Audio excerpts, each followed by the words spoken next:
안녕하세요. 오늘은 좀 현실적인 문제. 아파트 화장실 천장에서 갑자기 물이 뚝뚝 떨어질 때, 와, 이거 진짜 막막하잖아요. 네, 그렇죠. 상상만 해도 좀 아찔한데요. 네. 그래서 오늘 인천 부평구의 한 아파트 실제 수리 보고서를 좀 입수했습니다. 이걸 보면서 누수 원인 진단부터 해결까지 한번 같이 따라가 보려고요. 아, 네. 이게 프로 핸드맨이라는 업체의 실제 작업 기록인데요. 네네. 단순히 그냥 물이 샌다 이걸 넘어서 왜 샜는지 그 근본 원인을 찾아서 해결하는 그 과정이 잘 담겨 있더라고요. 오, 근본 원인 중요하죠. 우리 집에도 혹시 모를 그런 문제까지 좀 짚어볼 수 있겠네요. 바로 시작해 볼까요? 네, 좋습니다. 그 시작은 이랬다고 합니다. 화장실 천장 마감재 있잖아요. 보통 그 플라스틱 패널, 리빙우드라고 하죠. 아, 네네. 많이들 쓰시죠? 그 사이로 물이 이제 뚝뚝 떨어지기 시작한 거예요. 어휴, 이런 소리 들리면 진짜 가슴이 덜컥하죠. 그렇죠. 덜컥하죠. 이거 뭐 큰 공사해야 하나? 걱정부터 되고요. 맞아요. 근데 이 보고서를 보니까 반전이 있더라고요. 점검구를 딱 열어봤는데, 생각과는 다르게 시멘트 벽이나 천장은 괜찮았다는 거예요. 보송보송. 아, 바로 그 점. 그게 이제 첫 번째 중요한 단서였습니다. 아하. 시멘트가 안 젖었다는 건 보통 제일 걱정하시는 게 이제 바닥 방수 깨졌나 아니면 벽 안에 수도관 터졌나 이런 거잖아요. 네네, 그렇죠. 큰 문제들. 근데 그럴 가능성은 좀 낮다 이런 신호죠. 그래서 이제 문제 범위가 천장 바로 위 그 배수배관 쪽으로 확 좁혀진 겁니다. 아, 배수배관이요. 윗집에서 쓰는 물 내려가는 관? 네, 맞습니다.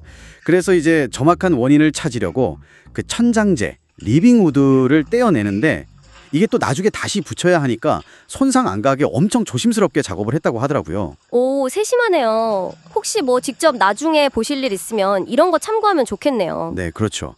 아주 섬세하게 접근한 거죠.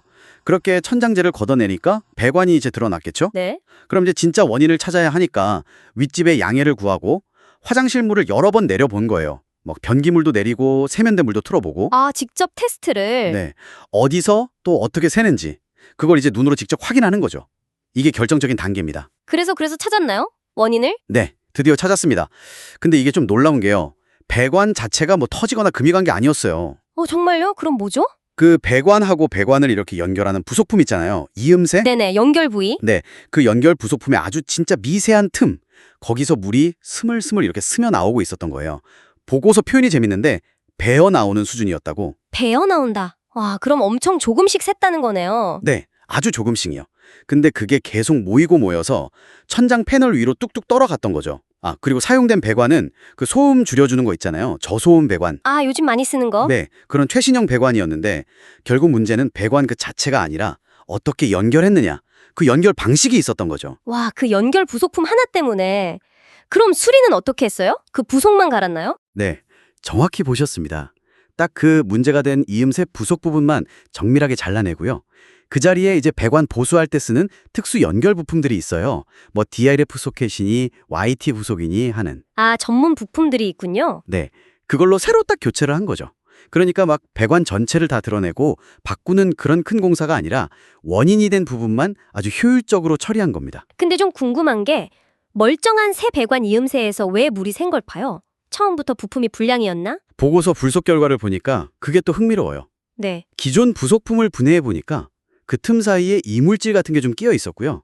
근데 더 근본적인 원인으로 추정되는 건 처음 아파트 지을 때요. 네, 시공할 때. 네, 시공할 때 이 연결 부속을 규정대로 꽉 조여서 체결해야 하는데 그렇게 안 했다는 거죠. 약간 좀 헐겁게, 덜 조여진 상태로 그냥 마무리가 된 거예요. 헐. 아니, 그럼 배관이 낡거나 뭐 그런 게 아니고 그냥 처음에 조립할 때 기본적인 거잖아요. 꽉 조이는 거. 그렇죠. 그게 제대로 안 됐다는 거네요. 와, 좀 허무한데요? 네, 주변에 다른 부속들도 점검해 보니까 비슷하게 좀 덜 조여진 상태였다고 하더라고요. 아니, 눈에 안 보이는 부분이라고 너무 소홀했던 걸까요? 바로 그 점입니다. 이 사례가 우리한테 주는 교훈이 딱 그거예요. 아무리 뭐 최신 자재를 쓰고 그래도 이렇게 눈에 안 보이는 기본적인 마감 처리, 그 체결 하나가 부실하면 결국엔 문제가 터질 수 있다. 하긴 그렇겠네요. 네, 이건 뭐 비단 배관 문제만은 아닐 겁니다. 우리 집안 모든 복잡한 시스템들 생각해보면 어딘가에 숨어있는 작은 초기 결함이 나중에 큰 문제로 이어질 수 있다는 걸 보여주는 거죠. 그렇군요. 그래서 수리가 다 끝나고는 어떻게 마무리됐나요? 아, 다시 윗집에서 물 내려보면서 이제 누수가 완전히 잡혔는지 여러 번 확인을 했고요. 네, 확인 필수죠. 그리고 떼어냈던 그 천장재, 리빙우드도 원래 모습 그대로 아주 깔끔하게 다시 딱 설치를 했습니다. 아, 원상복구. 네. 심지어 그 집주인분이 보험 처리하실 수 있게 관련 서류까지 다 꼼꼼하게 챙겨드렸다고 하더라고요. 와, 서비스까지? 네, 마무리까지 진짜 완벽했죠. 그 업체가 강조한 게 처음 상태 그대로 복구하는 것, 이게 목표였다고 하니까 그 말이 딱 와닿더라고요. 네, 문제 해결은 당연하고 그 불안감까지 싹 없애주려는 그런 노력이 보이네요. 맞습니다. 결국 뭐 엄청 심각한 배관 파열 이런 게 아니라 그냥 최초 시공 때 연결 부속 하나 제대로 안 조인 거, 그 작은 디테일이 원인이었다는 거잖아요. 네네. 참 흥미롭네요, 어떻게 보면. 이 보이지 않는 곳에 단단한 연결, 이게 얼마나 중요한지 다시 생각하게 됩니다. 맞습니다. 이 사례를 보면 우리 집안 곳곳 벽속이나 천장 아래 숨어있는 수많은 연결 지점들이 떠오르죠. 전기 배선도 그렇고 통신선, 각종 설비들 다 연결 부위가 있잖아요. 그렇네요, 엄청 많죠, 사실. 네. 지금 당장 문제가 안 보인다고 해서 그 모든 연결이 다 완벽할 거다 이렇게 확신하기는 좀 어렵다는 거죠. 그렇다면 마지막으로 이런 질문을 한번 던져보고 싶습니다.